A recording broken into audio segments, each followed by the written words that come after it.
ભાવનગર શહેરના જૂના કુંભારવાડામાં રહેતા સતીશભાઈના ઘર પાસે દારૂ પીને આવેલા લોકોને ગાળો બોલવાનીના કહેતા નશામાં ધૂત લોકોએ ધારિયા અને છરી વડે તેમના ઉપર હુમલો કરતા ઇજાગ્રસ્ત હાલતે સરટી હોસ્પિટલ ખસેડવામાં આવ્યા હોવાનું ભોગ બનનારે જણાવ્યું હતું।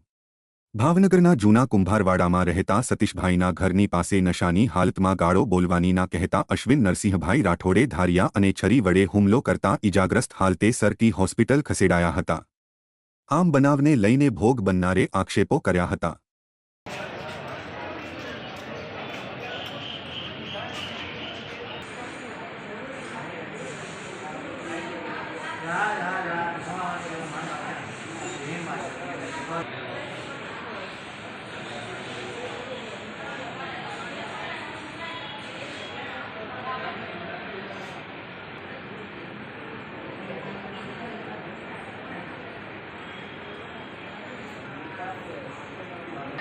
મોટા ભાઈ પહેલાં તમારું નામ? અશ્વિન। અશ્વિનભાઈ, ક્યાં રહ્યો તમે? આપણે કોઈ જૂનો કુંભાર શું બનાવ બન્યો હતો? એને પેલા પીને ધોવાઈ કરતા એને કીધું ગાણો બોલો ને તો એમ કરીને મને ગાણો દીધી ને પછી દારૂનો ઘા કરી માર્યો। કેટલા જણા હતા એ લોકો? 3 જણા। કોણ કોણ હતા? સતીશભાઈ, એક જેલો કિન્નર કરીને છે ને એક એના ભાઈ રાકેશ।